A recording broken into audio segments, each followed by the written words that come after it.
Good afternoon. This is All India Radio and I'm Gunmala Kapoor with the Midday News.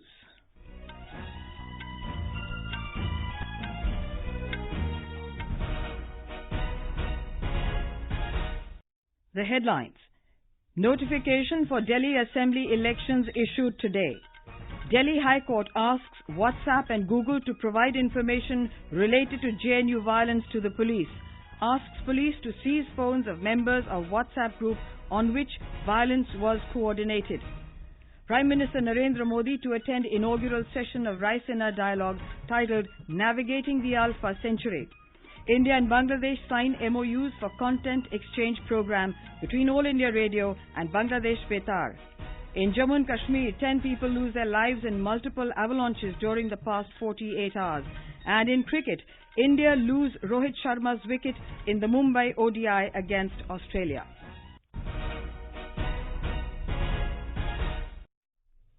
Notification for the ensuing assembly elections in Delhi has been issued today. With its issuance, the process of nomination has begun. Candidates can file their nominations till the 21st of this month and scrutiny will take place the next day. The last date of withdrawal of nomination will be the 24th of January. Polling to the 70-member Delhi Assembly will be held on the 8th of February and counting of votes will take place on the 11th. The Delhi High Court asked WhatsApp and Google to preserve and provide information related to the JNU violence to the police. The court also asked police to seize at the earliest phones of members of 2 WhatsApp groups on which the January 5 violence was allegedly coordinated. Justice Brijesh Sethi directed the Jawaharlal Nehru University JNU administration to provide at the earliest the CCTV footage of the violence sought by the police. The court's observation came on the plea filed by 3 JNU professors seeking directions to the Delhi Police Commissioner and the Delhi government. On the 5th of January, a mob of masked men stormed the campus and targeted students in 3 hostels. 3 FIRs have been registered at the Vasant Kunj North Police Station in connection with the incident. A Delhi court deferred pronouncement of judgment in the case of alleged assault at a shelter home in Bihar's Muzaffarpur till the 20th of January. The shelter home was run by former MLA Brijesh Thakur. Additional Sessions Judge Saurabh Kulshrestha deferred the verdict as Thakur's lawyer filed a plea claiming that the prosecution witnesses in the case were not reliable. The Delhi High Court dismissed the Enforcement Directorate's or ED's plea to set aside the bail granted to businessman Ratul Puri in a money laundering case connected with the Augusta Westland VVIP chopper scam. Puri is a nephew of Madhya Pradesh Chief Minister Kamal Nath. Justice Suresh Keth rejected the ED's plea, noting that 4 other accused of the case are already out on bail and that Puri has been in custody for over 100 days. India's flagship global conference on geopolitics and geoeconomics, Raisina Dialogue, will begin today. Prime Minister Narendra Modi will attend the inaugural session titled Navigating the Alpha Century. 7 former heads of state or government will share their views on important challenges facing the world. The 5th edition of the prestigious event is being jointly organized by the Ministry of External Affairs and the Observer Research Foundation. Our correspondent reports that the participation of Iran's foreign minister in the meeting assumes significance as it comes amid the standoff between the US and Iran. The 3-day conference will see participation of 12 foreign ministers, including from Russia, Iran, Australia, Maldives, South Africa, Denmark, Uzbekistan, and the EU. This will bring together 700 international participants from over 100 countries. In the short span of 5 years, the Raisina Dialogue has acquired an enviable global profile, uniting the best strategic thinkers of the world. The synergies and collaborations in the dialogue represent India's deliberative ethos as well as its international credibility and convening power. It has grown along with India's diplomatic profile and will set the tone for its intensive diplomatic engagement this year. Anand Chaturvedi, AIR News, Delhi. India today signed a memorandum of understanding with Bangladesh for a content exchange program between All India Radio and Bangladesh Betar. An MOU between the National Film Development Corporation, India, and Film Development Corporation, Bangladesh was also signed. The MOUs were signed in the presence of Information and Broadcasting Minister Prakash Javadekar and Bangladesh Information Minister Muhammad H. Mahmood in New Delhi. During the meeting, two ministers also discussed the jointly produced film on the life and works of Bangla Bandhu Sheikh Mujibur Rahman. Speaking on the occasion, Mr. Javadekar said, India and Bangladesh are organic friends and share a great legacy. He said, the MOU between All India Radio and Bangladesh Betar will give more dimension to content exchange between the two countries.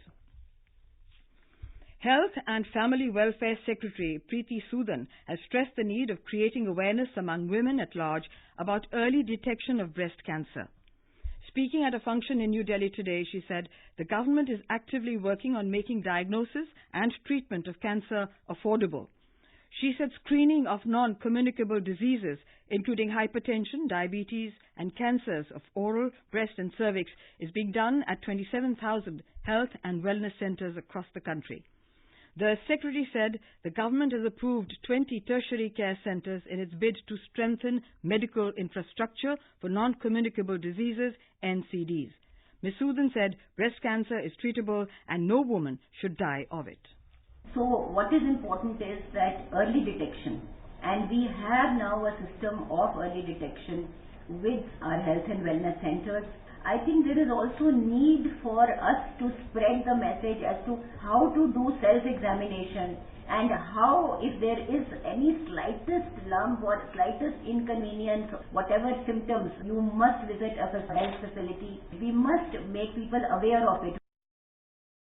Michael Debabrat Patra has been appointed Deputy Governor of the Reserve Bank of India, the RBI.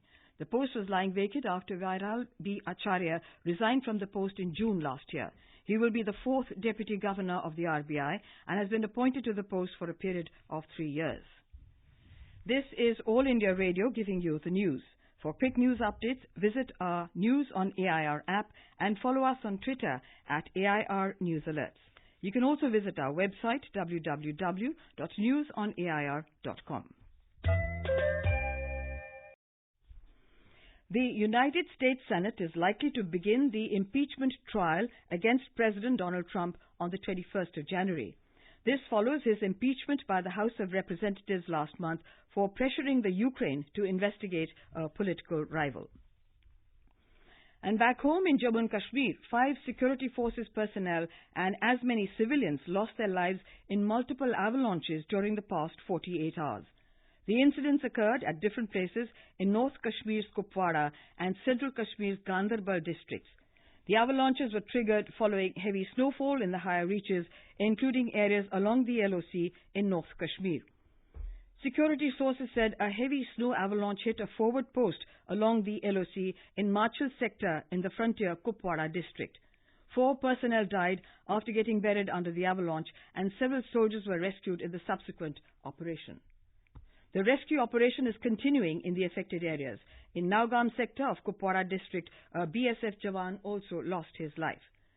Meanwhile, 5 civilians died in yesterday's snow avalanche in Gundkulan of Central Kashmir's Ganderbal district. The Snow Avalanche Study Establishment, SASE, has issued a low-level avalanche warning till tomorrow evening for various areas, including Leh. Meanwhile, in Uttarakhand, cold wave conditions followed a fresh spell of snowfall at the higher reaches and rain in other parts of the state during the last 24 hours. Pithoragarh, Almora, Chamoli, Uttarkashi and Pauri Garhwal, including the state capital Dehradun, witnessed rain last night. Roads are blocked following snowfall in hilly areas. Electricity supply has also been affected in some parts. The Met Department predicts mainly clear to partly cloudy skies in the state for today. Cold wave conditions also continue to prevail in the national capital. The city is expected to witness a partly cloudy day today. Students, teachers and parents across India are eagerly awaiting Prime Minister Narendra Modi's interaction program Pariksha Pe Charcha 2020. The event will be held at Talkatora Stadium in New Delhi on the 20th of this month. Mr. Modi will answer questions and will interact with students about how they can beat examination stress. Talking to AIR News, Parijat Sahu, a student of the Kendriya Vidyalaya from Pune, said this program will encourage students to perform better in exams without stress. It's a golden opportunity for me to meet our Honorable Prime Minister and to interact with him. I want to ask something about our Indian education system. Pariksha Pe Charcha program encourages not to give up and brings out of examination stress. P. Malsom of Class 9 from Kendriya Vidyalaya Aizawl said that he is very excited to participate in this year's Pariksha Pe Charcha and hope that this program will inspire his fellow students too. I'm very excited and interested to be considered as one of the selected students to participate in the Pariksha Pe Charcha. I hope and expect to bring here the good results for educational activities from other platforms and from different exposure moments. In cricket, put into bat, host India were 25 for 1 in 7.3 overs in the opening one-day international match being played at Wankhede Stadium in Mumbai. Earlier, Australia won the toss and opted to bowl first. For India, both Shikhar Dhawan and K.L. Rahul made it to the playing 11. Rising Australian batsman Marnus Labuschagne made his ODI debut. All India Radio is broadcasting a live commentary, alternately in Hindi and English, till the end of the match.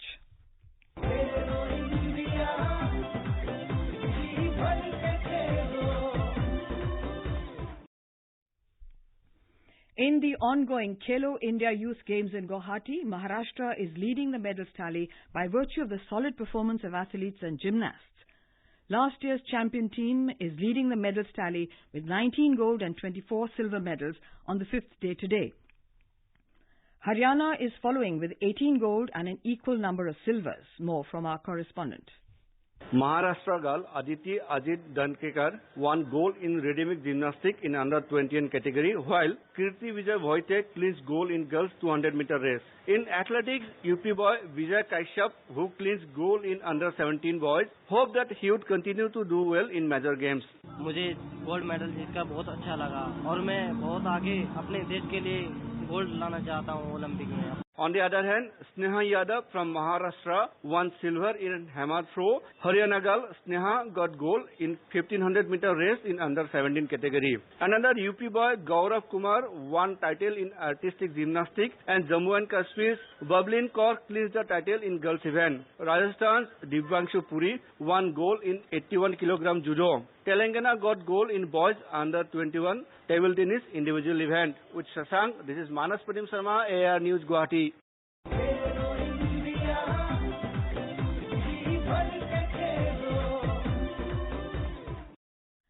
Makar Sankranti is being celebrated today in various parts of the country with religious fervor. This festival also comes as thanksgiving to Mother Nature for an abundance of crops, well-being and prosperity. In Gujarat, Makar Sankranti is popularly known as Uttarayan, and the main attraction is the International Kite Festival. Union Home Minister and BJP President Amit Shah will celebrate the festival in his hometown of Ahmedabad. Our correspondent reports. The people of Ahmedabad are on the top of their houses since early this morning and enjoying kite flying. They are dancing with loud music and eating delicious traditional food along with kite flying. Foreign guests are also enjoying traditional kite flying after completion of International Kite Festival. Good weather with normal wind has boosted the enthusiasm of youngsters. State government and voluntary organizations have launched helplines to save birds being injured through the strings of kite. Yogesh Pandya, Air News, Ahmedabad. In Telangana, Makar Sankranti festivities commenced with people celebrating Bhogi today with traditional fervor and gaiety. Our correspondent reports that the three-day post-harvest festival is being celebrated across the state, but predominantly in rural areas. And now, before we end the bulletin, the headlines once again. Notification for Delhi Assembly elections issued today. Delhi High Court asks WhatsApp and Google to provide information related to JNU violence to the police.